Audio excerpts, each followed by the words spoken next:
Сёння амаль усе ведаюць, шаленства – хвароба смяротная. Вылечыць яе нельга, але можна папярэдзіць, зрабіўшы прышчэпку. У Брэсцкай гарадской ветэрынарнай станцыі штогод ад шаленства вакцыніруюць тысячы жывёл. Зараз маленькі Жорык праходзіць лячэнне пасля укусу кляшча. Яго гаспадыня Наталья гаворыць, вакцынацыю ад шаленства робіць сабаку абавязкова. Чтобы не болели, чтобы здоровенькие были. Это же тоже маленькое чудо, за которым надо смотреть. Штогод у ветэрынарную станцыю на прышчэпку ад шаленства прыводзіць свайго чацвераногага сябра Майкі і Сергей Сухарэвіч. У патрэбнасці такой вакцынацыі уладальнік сабакі не сумняваецца. Как это непривитая собака, тем более она у меня свободно гуляющая на даче. Там и дети могут быть, там и другие животные. И даже моя безопасность личная. Всякое может быть, от бешеного животного все что угодно может быть. Ветэрынарныя ўрачы гавораць, працякаць шаленства можа по-рознаму, спакойна і агрэсіўна. Ведаць сімптомы хваробы павінен кожны. При агрессивном течении болезни животное начинает агрессивно себя вести, поедать несъедобные предметы, палки, камни, кидается без причины на людей. Ненормальное поведение. Они могут ходить там из угла в угол, кидаться на стены пытаются.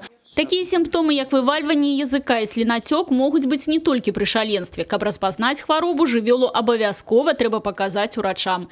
Дарэчы, дзякуючы вакцинации, у Брэсце выпадки шаленства – редкость. В городе Бресте в 2015 году был случай бешенства среди домашних животных. Была собака, которая охотничья. Она была не привита и на охоте заразилась бешенством. Но это единичные случаи, у нас они очень редки.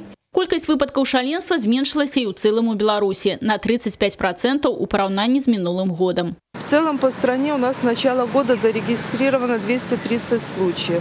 В Брестской области подтверждено лабораторно 20 случаев бешенства. В основном это лисица.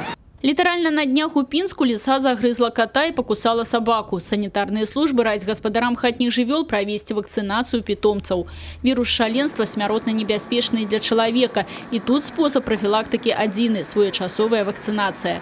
Калі покусала або адрапавала жывёла, не трэба баяцца звяртацца да ўрача. 40 уколаў у жывот – гэта ўжо стэрэатып. Сейчас у нас имеются современные вакцины, уколов у нас всего 5, и то не всегда, потому что вначале назначается безусловный курс, это 3 прививки. А потом по результатам наблюдения за животным, если животное погибло, значит мы получаем полный курс прививок, то есть 5. У барацьбе з шаленствам сёння кожны павінен усвядоміць ён сам сабе абаронца. Пазбягаць медыцынскай дапамогі пры кантакце з хворай жывёлай роўна гібелі. Спецыялісты раяць не рызыкаваць жыццём. Людмила Салзина, Роман Филютич, телерадиокомпания «Брест».